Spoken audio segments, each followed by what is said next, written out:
What is it? Sorry? The quiz redo? Is it Not due till the day of the test.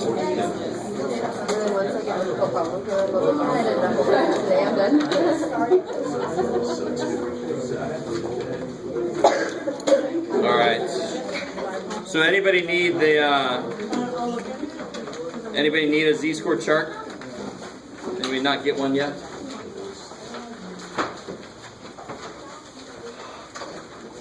How long were we supposed to be quiet for at 11?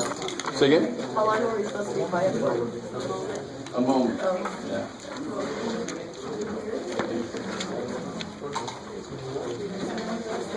Let's stop the lecture and just be quiet.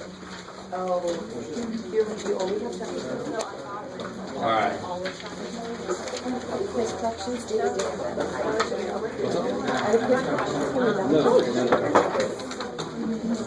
So guys, just remind you guys, quizzes are quizzes. They are not tests. So what are quiz and test corrections due by the day of the next test? So test 1 corrections, if you haven't done them, you got time. Any quizzes, if you haven't done them, you got time. Except for one that was on test 1. So the probability quiz, if you haven't done the corrections, you got time. It's not due till the day of the next test, which is, of course, a week from today. You got that much time. So let's do this for the benefit of anybody who was not here last time. Let's do a couple using the z-score chart so you can see how that works. You're definitely going to want to take a look at that video from the day, though.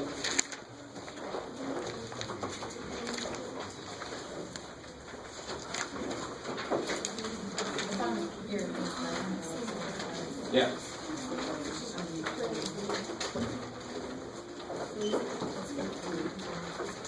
So here's, let me create a problem. We'll work it out to a point, and then we'll go use a z-score chart. Let's do 2.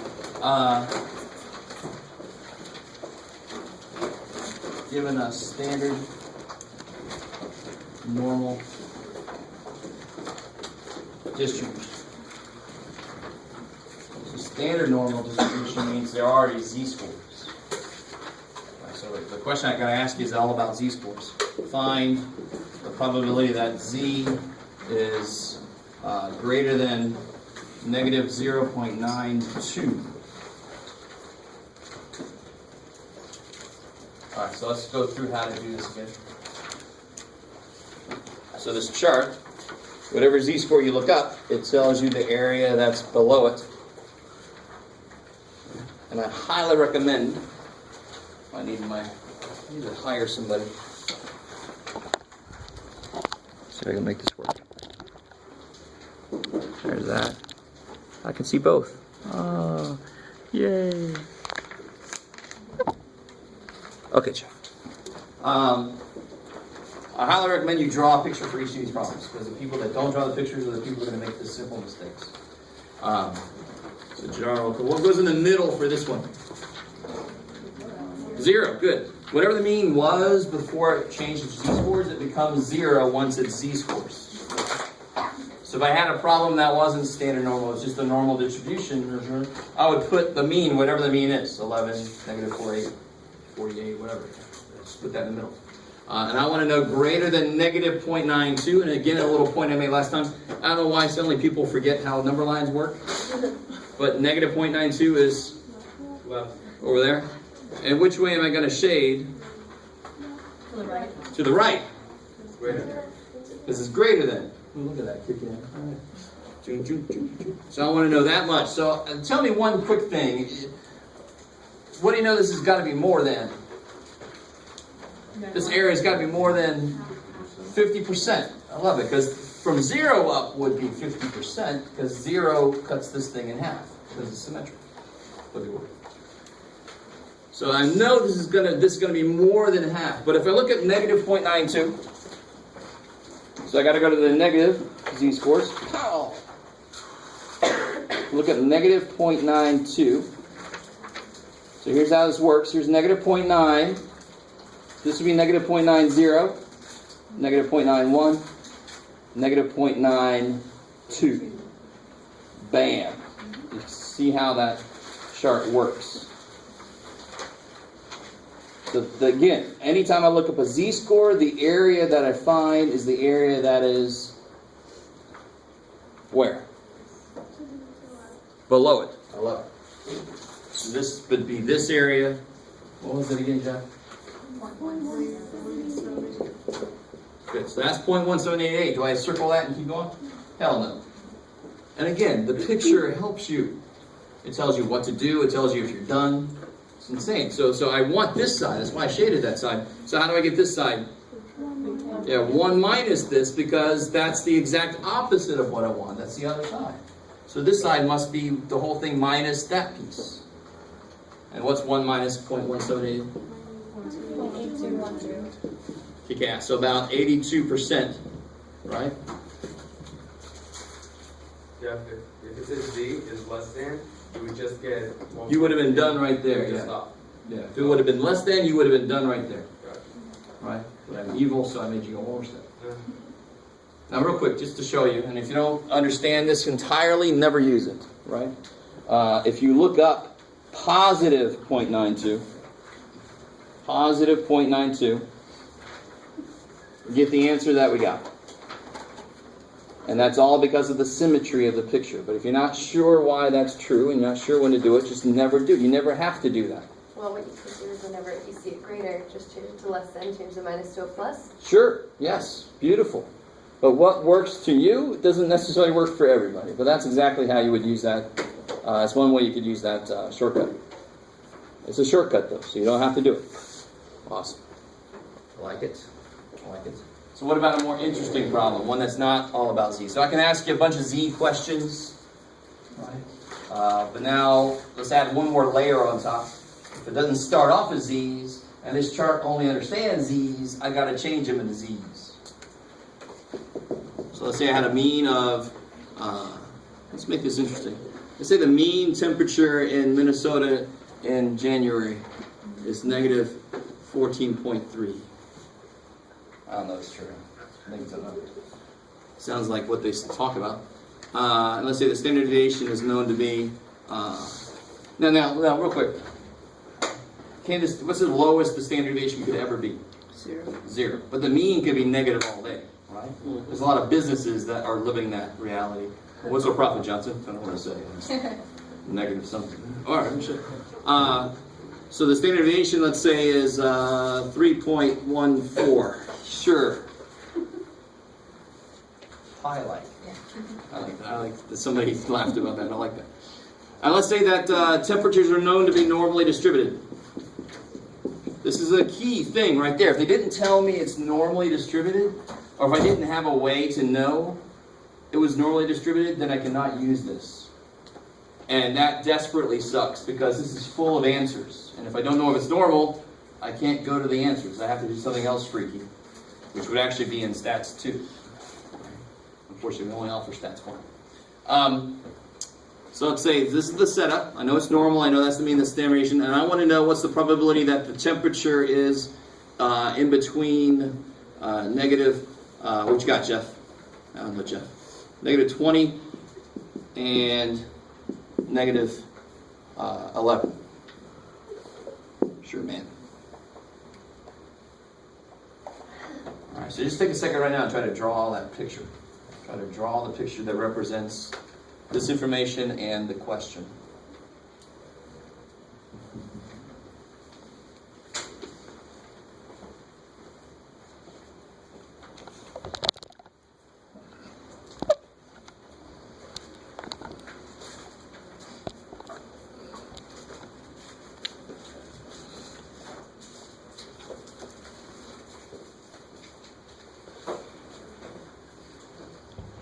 All right.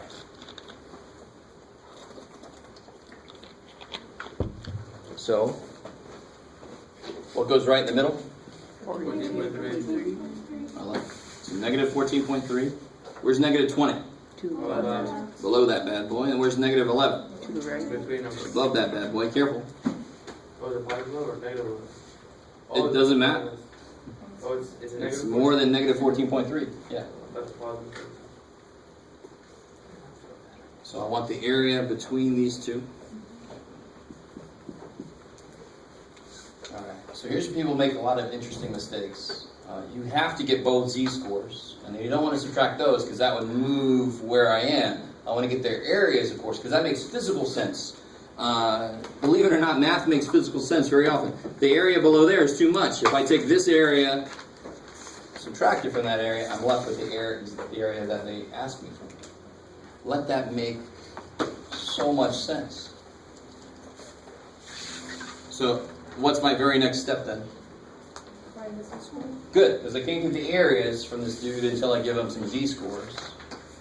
So I got to change negative 20 into a z-score, and I got to change negative 11 into a z-score. And what's that z-score formula?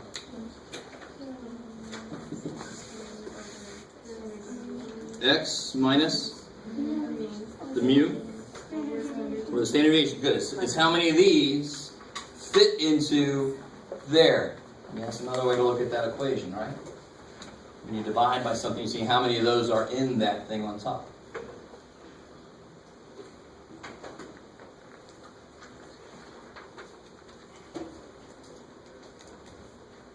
So what's this equation here going to be?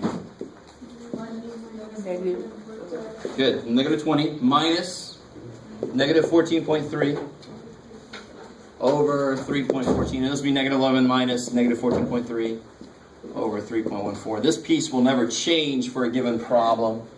It's the first one that you change, and the x score that you're interested in. So I just want to show you this problem because negatives always trip everybody up. So you just got to be careful. You got to use the formulas directly. Right? Most common mistake is somebody puts a minus there and says, I don't need that negative. I already got a negative. Well, you need them or else it's wrong, so it's a good idea to put it there. Plus, when you do this, this z-score is going to come out positive or negative. Negative, and this z-score is going to come out positive because that is below the mean, and that is above the mean. So that's independent of what the values of the mean are. You guys understand? Z-score being positive means that data point was above the mean, period. It could be negative 18 billion as long as the mean was like negative 30 billion. It's above that. So it's going to be a positive z-score. Cool. Maybe. All right. So what do you get for this z-score here? Negative 15. Negative? 1.82. 1.82? Rounding it, yeah. All right, so I'm crowdsourcing there. Sounds like that's it. And truly round, by the way. I have people do negative 1.78 and they make it negative 1.7 or something. You got to really round that bad boy, right? And what about this guy? 1.05. 1.05? Okay, cool. I like I it. got, Uh-oh. I'm not I getting got that. 1.06, Let's see. but it's not that big. Dissension in the ranks. Oh no, I messed up. I didn't put a 4 at the end of 3.04. I'm not getting that either. Which one? Both of them. I'm getting like your 15. All right, so a lot of people do this. In your calculator, we're humans, we have eyeballs, so we can see this big old division sign, right? But when I put it in the calculator, if I just put it in there like this, there's no big old division sign. All the calculator sees is this minus these two divide. Oh shit! So I better put those. Well, let me just make print. You got bracket option in the calculator. So you have to tell the calculator what the top is, and if there's more than one thing, you have to tell the calculator what the bottom is. So we're going to run into these large formulas a little bit later, and you want to put the whole top in parentheses and the whole bottom in parentheses, or else, garbage in, garbage out. It's going to tell you some freaky ass answers. All right, baby. How we doing? Okay. All right. So now, I know this is negative 1.82. I know this is 1.05. And what's this as a z-score? 0. 0, because it's the mean. Okay. So now all I got to do Now that I know it's normal and I've got z-scores, I'm allowed to use this dude or dudette. I don't know how to check. Biology is beyond me. So let's see. 1.05. What do you guys get? Beautiful. That's what I get. 8531. Please speak up now if any of this is not making sense. 0.8531. And why does that make sense? That's above the mean, so it makes sense that 85% is below it. It's more than 50%. So every time you write something down, just step back and make sure it makes physical sense. That's what I say. It's supposed to make physical sense. So I look up negative 1.82, negative 1.82, and I get 0.0344.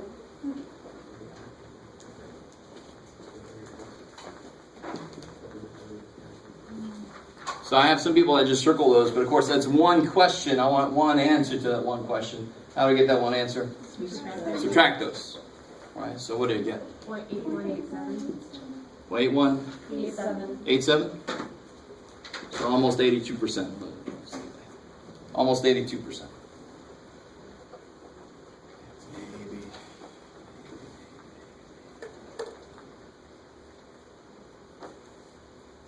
All right.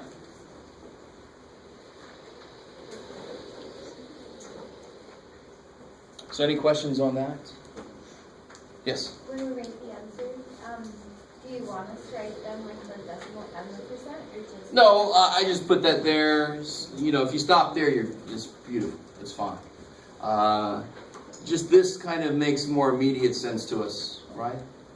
If I said it's got probably 0.047, well, it'd be easier to say almost 5%. You know, that makes. So if you want to put that, just always have that too. Yeah. Cool. All right. Okay. All right. So here's the next level to this. All right, let me see. Turn around. There you go. Okay. So go with me here. We're going to go to, I think I did this once before when I was talking about Chevy Dude or Chevy Chase. Have the alternate reality of Florida, where they have ages like this, right?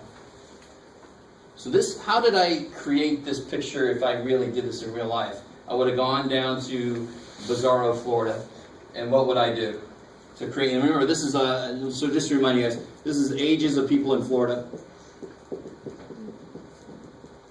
Floridians. It sounds like something Floridians, yeah, there you go. Fluoride. So what would I do? Bless you. So these are ages of people in Florida. So like this person is, what about that person? What do you know about that person? Very, very young, right? And then nobody exists in here for some reason. And this person, of course, is very old. This person is older, but not that old. Okay. All right, maybe. So how would I have created that picture? No, so this is the whole Florida. This is the population. Bless you. So that's why I had to say Bizarro, Florida. I'm pretty sure there are people who are aged 40 or 35. How would I create this picture now? That sounds. Yeah, I would just go have a clip. What are you saying? How old are you? You know, and if it was official, I'd say, "Let me look at your ID." Right? And then you write down their age, and then you go to somebody else. So I went to individual people. I asked you how old you were. I asked you how old you were. Right? I asked you how old you were. So forth. And you're all like, "Yes, Jeff."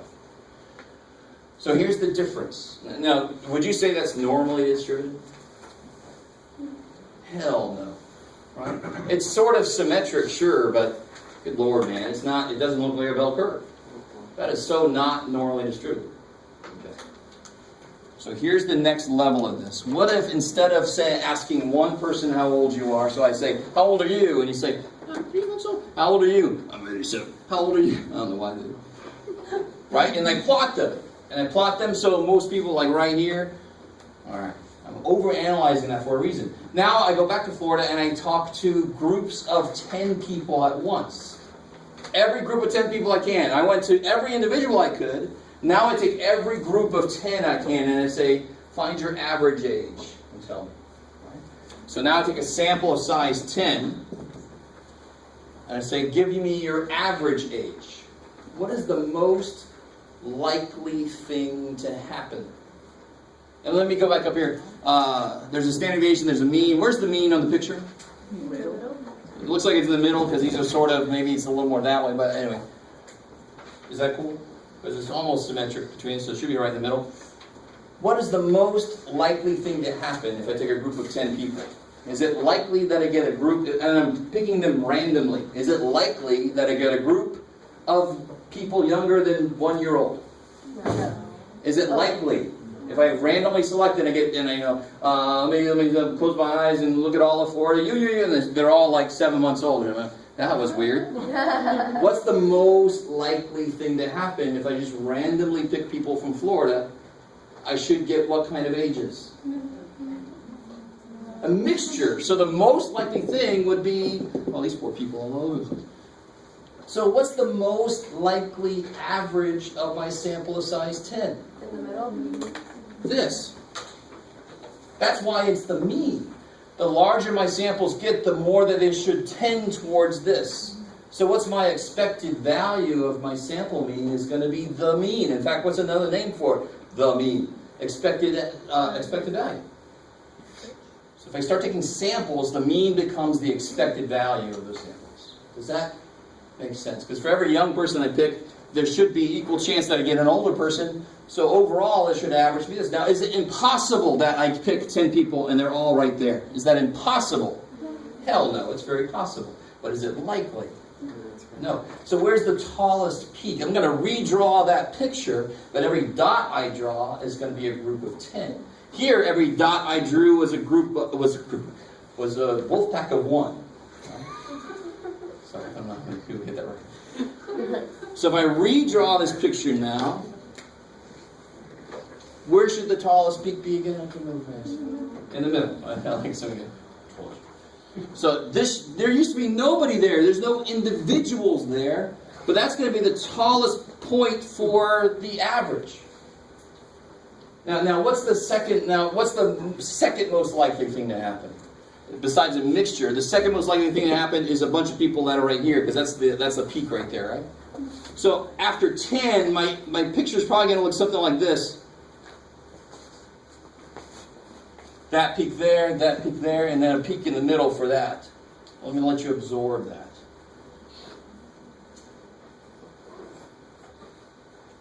You're all like, how do I do that, Jeff?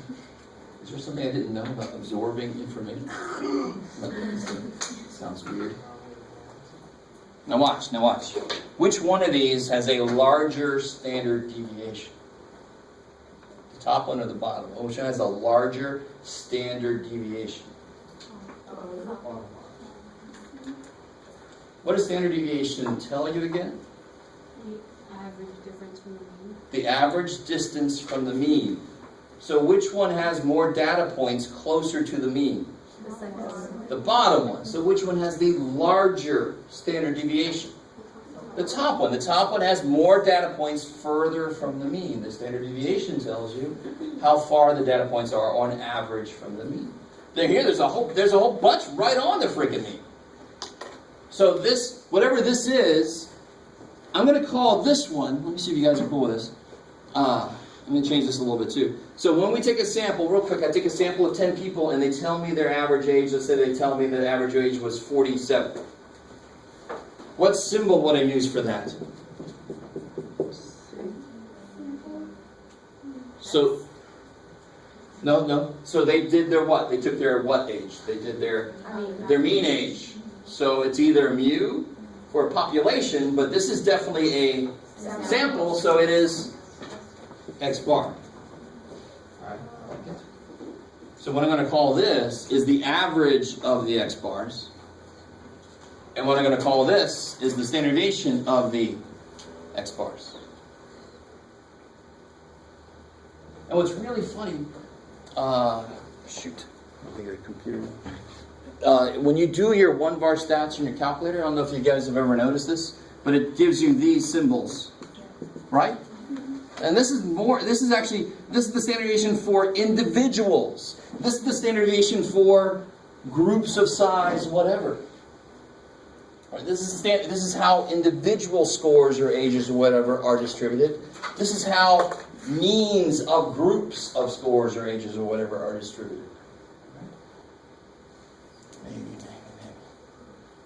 So this picture is called the sampling, you're going to love this, distribution of the sample means. Why does that make sense? Because it's a distribution made after I've sampled a population, and what I've done is I've plotted the sample means.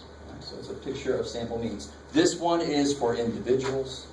This one is for means of groups. I'm going to let you absorb that.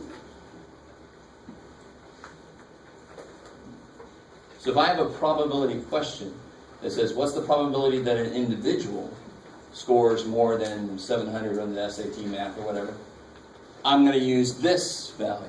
If I had a problem that said, what's the probability that a group of 30 people score more than 700 on the SAT, I'm going to use this standard deviation because it refers to groups of people.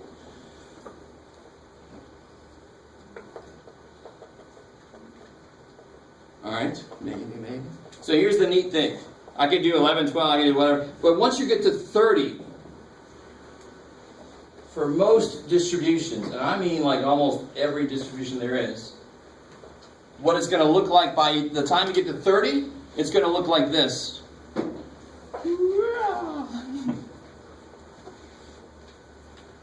So for samples of size 30 or more, you have a normal distribution, no matter what it started off looking like. So what I say earlier, you can only use this chart if you know what? Good. If you have a z-score and the distribution is normal.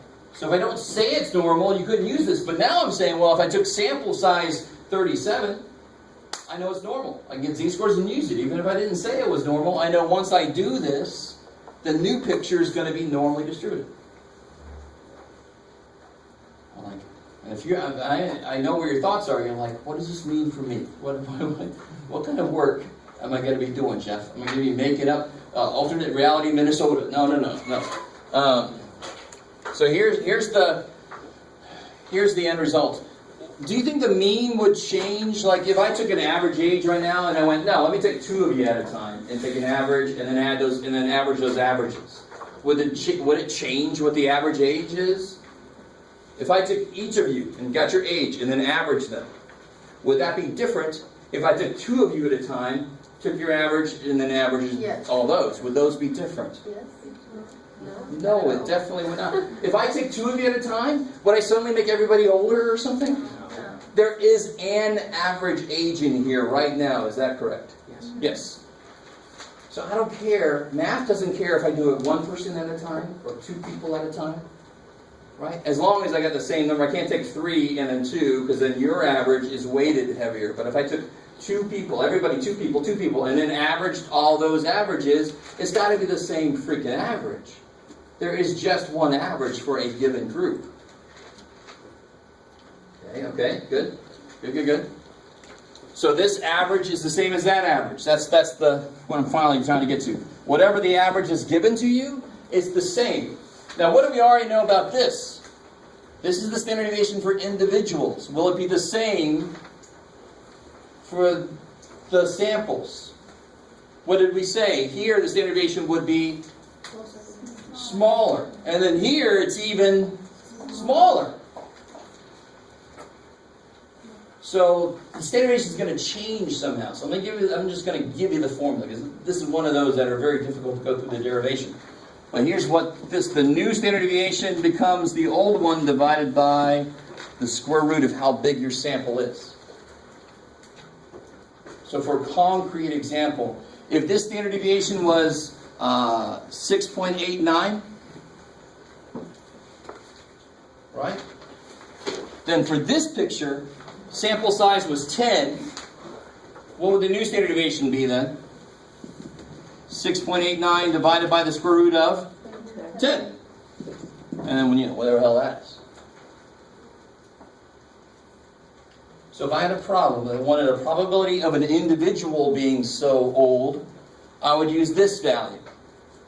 Do my z-score divided by 6.89. If I said, I want the probability that 10 people have an average age of whatever, I would use this number, whatever the hell it's going to come out to be, because that would be the one that works for groups of size 10. This only works for groups of size 1, for individuals. All right, so finally, let's actually do a problem that you'll really see. And the funny thing is, my God, that took me a little while to explain. And some of you guys are like, is that what you call that, explaining? Because I don't know what just happened. Hopefully not too many of you feel like that. Hopefully it sort of came with me. Yes, ma'am? How do we use it if we only have the sampling distribution? Or would we always have both? You have to be given this. Okay. Or a way to calculate it if they give you the sampling. They have to give you the data so you can actually calculate it. Okay. But normally you're going to be given this and you're going to convert it for whatever size you got, whatever size sample you're talking about. All right, so here, let's do an actual problem that I love to give on a test, this kind of problem.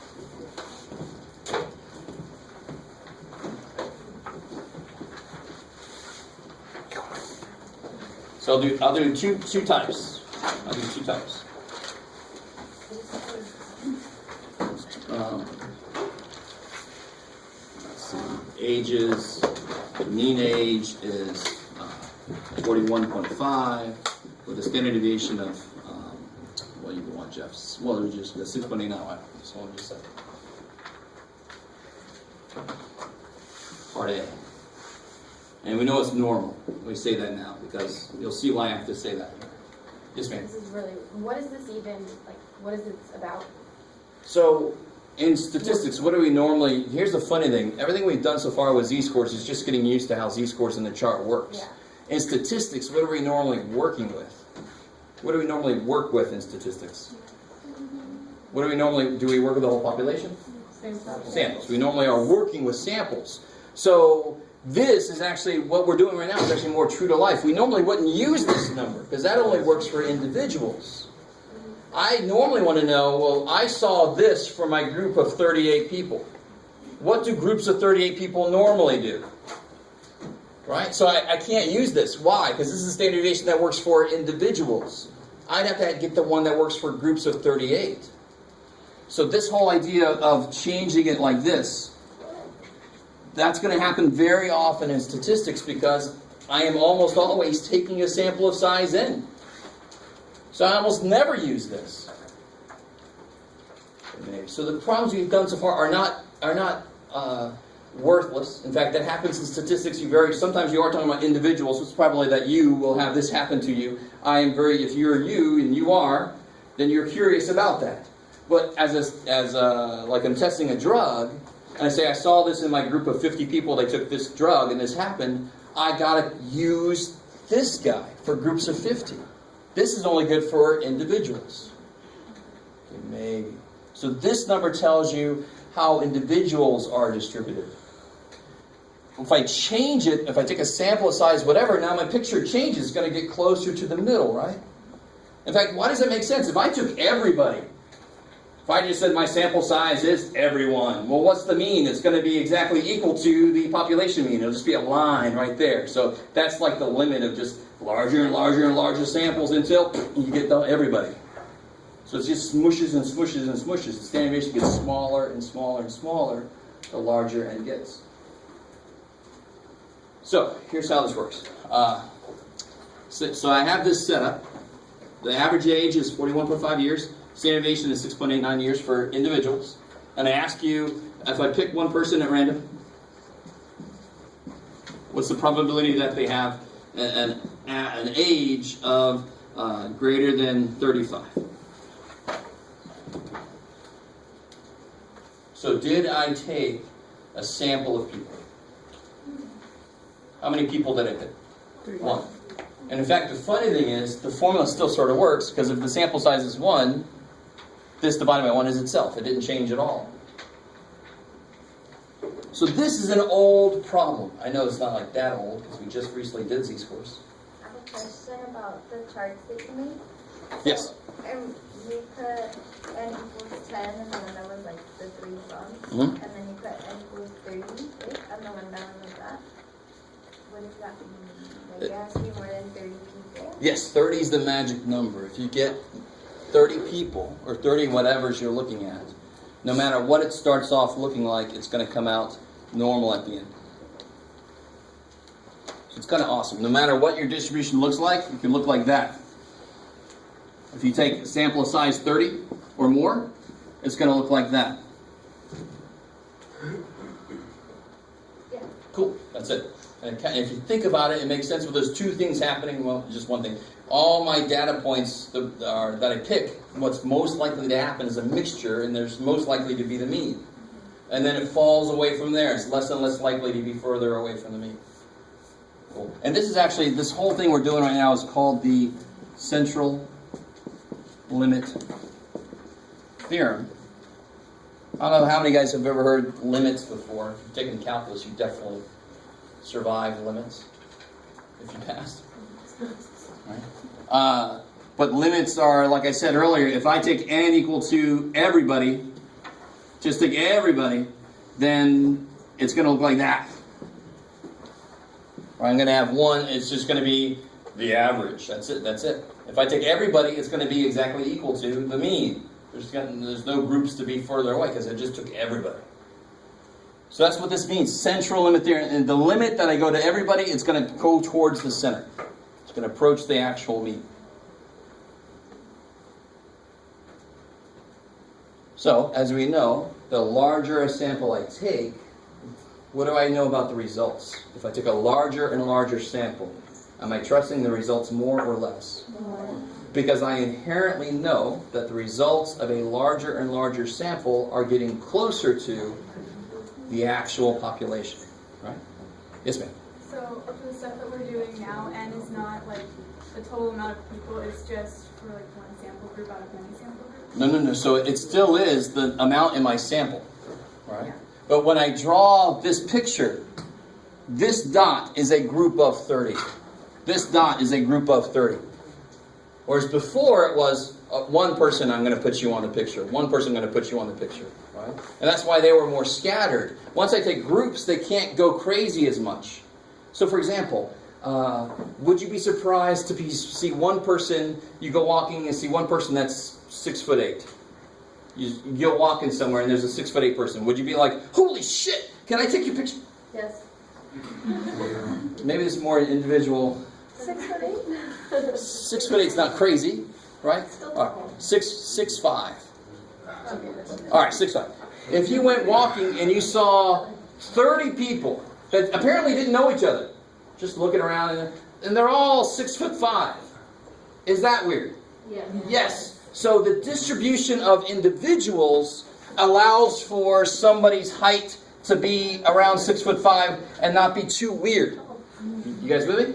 But the population of groups of whatever I just said, 30. Now the average of that group should be closer to the actual average height, which is nowhere near 6'5", right? So the picture for a group of 30 would look like this. Now this probability would be very small. So for an individual to be tall or short would not be too weird, because individuals can vary a lot. But for a group of 30 or bigger or whatever, they can't vary as much. They kind of average each other out. Of course, that's the whole idea here. That's why if I graph the means of groups, that's what's going to happen to the picture. More of the groups are going to be clustered around what the actual average is. Age or height or whatever it is you're looking at. How are we doing there? You would take a picture? I got you. I saw someone that was 6'11". Well, I saw Manute Bowl once coming off of Southwest, and he's like 7 foot something or other. Couldn't help but see him. I wasn't on the flight with him, but somebody said they were on the flight and his knees were like next to his chin. I was like, no, I can believe. I couldn't. There's no one. All right. So there's two pieces to this. I desperately want I want the idea to make sense. But here's what's actually going to happen to you nuts and bolts wise. So this first problem, does anything that we talked about today actually come into play? No, it doesn't, because it's one person. We've done this problem before. How do I draw the picture? What goes in the middle? 41.5, good. Yeah. And then 35 goes where? Down here somewhere, yeah. And I want it probably greater than that. So then what do I do with 35? Make it into a z-score so that I'm able to use this guy. And why do I know I can use this guy? Because I told you it was normal, right? So how do I make 35 into a z-score? Yeah, 35 minus 41.5 divided by 6.89. Kick ass. So this, what we're doing right now is nothing new. It's exactly like the earlier ones we were doing. The whole reason I'm doing it is because part B, amazingly enough, I'm going to take a group of people and show you how it changes. So what do you guys get for that? Negative 0.9433. So negative 0.9. 4? Remember, z-scores would go out how many places? Because this dude only goes out 2. I like it. I like it. I like it. I will show you eventually how to have the calculator spit this out. And the calculator can handle it without rounding at all. But there's a method to my madness of why I make you guys do this. Just so you have a more closer connection with what the hell's going on, where the numbers are coming from, what they mean. I don't like the black box just doing everything for you. I understand stat. No, you don't. You know which buttons to press. So here's negative 0.94. That's 0. Just put it in there. So when I look at negative 0.94, of course, I'm not going to get the answer yet. Who do what? 0.1736. Yeah, 1736. Negative 0.94 is right there. 0.1736. So that's here. So the actual value, the actual retail price. Sorry. 1 minus that, so it'll be 0.8264. I like it. And of course, the shortcut will work there if you understand it. All right. Now watch. Here's part B. So that's old news. That should be. This desperately needs to become relatively easy. Right? And the computations are not that hard, and part of it is looking up in a chart. So the work's already been done for you, right? Because we're going to tweak this several different ways. The first way we're tweaking this is, what if I didn't talk about individuals? What if I talk about groups? So now if I say, same setup, but now from this population, I'm going to pick, what you got, Jeff? I don't know, Jeff, 17 people. Find the probability. Now watch.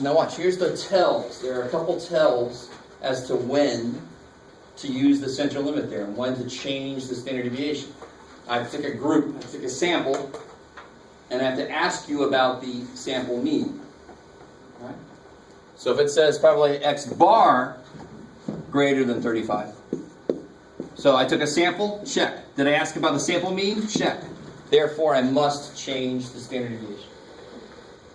Why? Because this, what's the standard deviation good for? Get Jeff. Try again. What's the standard deviation good for? Individuals. I like it. It's a population, but so is that one. The one when I change it, it's still sigma. It's still a population. But the important thing is, this tells you how individuals are distributed. Do I have an individual that I'm looking at? No, I have a group. Shit, I can't use the standard deviation that's good for individuals.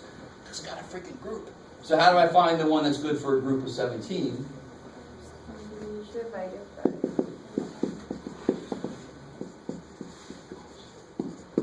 So the new standard deviation is equal to the old one divided by square root of n. So this is going to be what? 6.89. The old one, 6.89, divided by square root of 17, because I took 17 people. So I'm adjusting the standard deviation to match the fact that my distribution now is skinnier. I'm taking 17 people, so it should be harder for them to be older or younger than the average. They have to be closer to the average.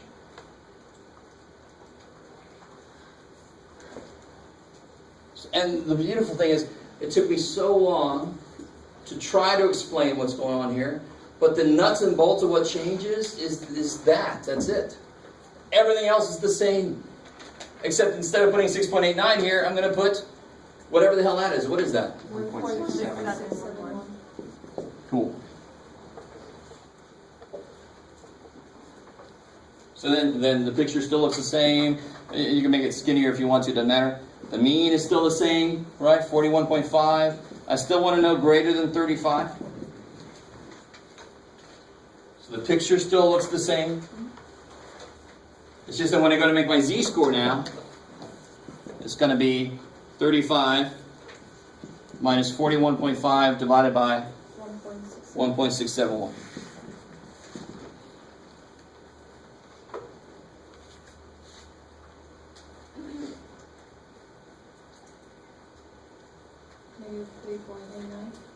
Negative 3.89. Good. I was hoping that would happen. Become a 3. There it is.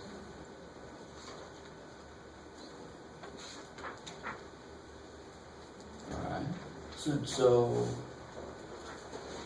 just like it would not be unusual to see one 80-year-old man walking down the road.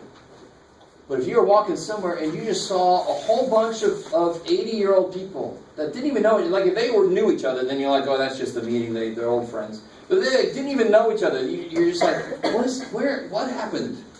Where am I? It would be unusual, right? I'm not saying older people are unusual. I'm saying to see that many randomly that apparently don't even know each other, right? That would at least explain it. But if I'm like, no. Well, if I'm walking and I see a mixture of ages around me, I'm fine.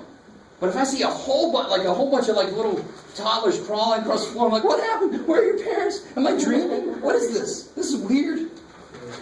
Right? Because it would be really unusual. Well, it'd be unusual to see one, but at least that you're like, oh, there's got to be somebody's parent right here. But if you saw like a whole, 80 of them coming at you, you're like, this has got to be a dream. What the hell happened to me? Maybe.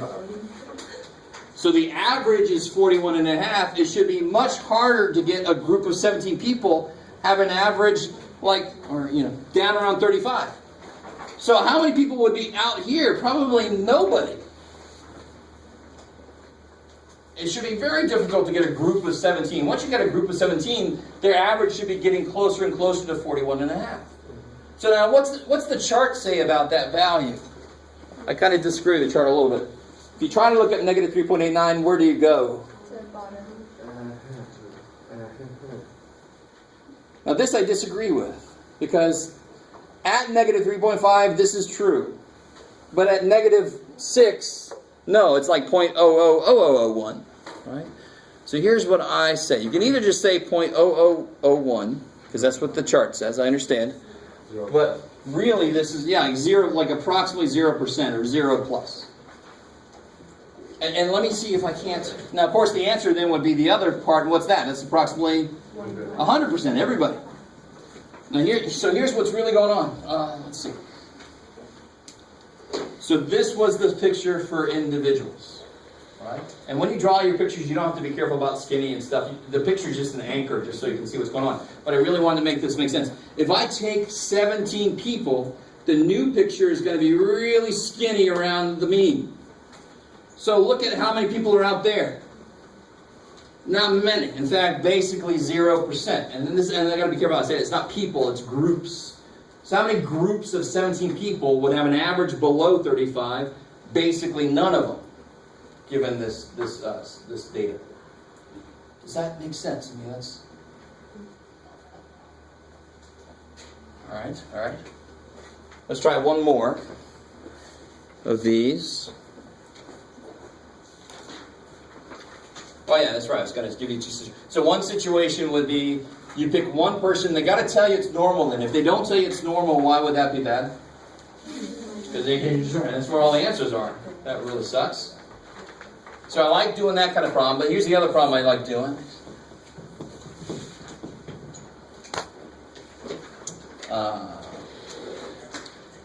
What you got, Jeff? Oh, I'm not feeling very creative. So let's just say the mean is 20.09. Standard deviation is, what you got, Jeff?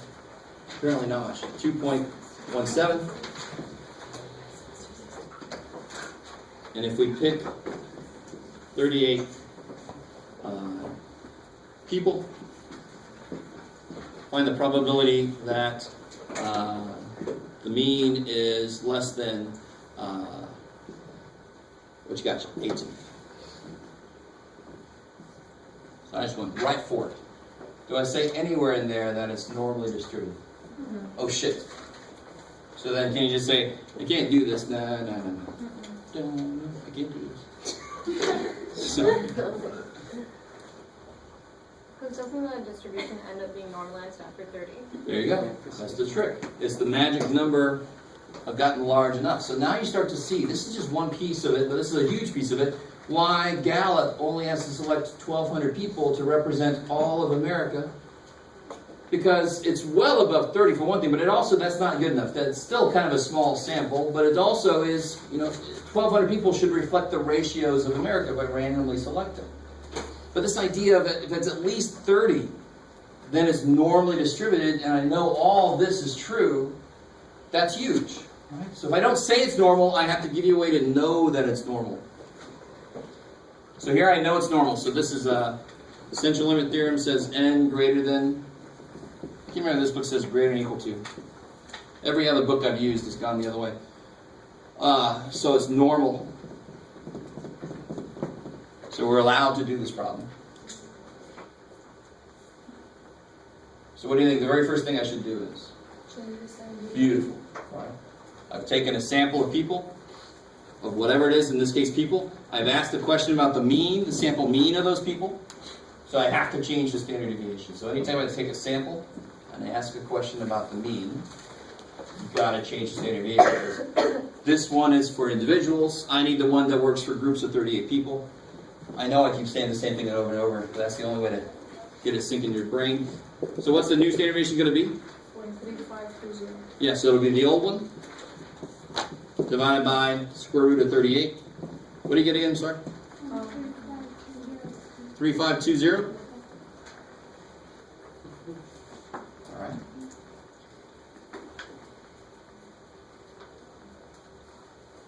And now, the minute you do this change here, everything's the same as it was before. So that's why, it's one reason why it's so important to understand that by itself, because now you got to understand it with a little tweak. So now, if I draw this, what's in the middle? 20.09.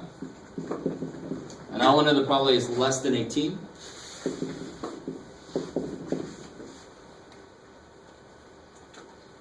So now when I go to make a z-score, how does that formula look? It's 18 minus... Yes, so my data point that I'm interested in minus the mean, divided by the standard deviation, which now is 0.352.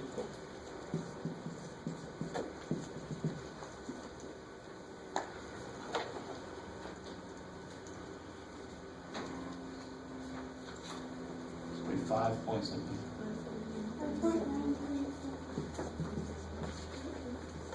Okay.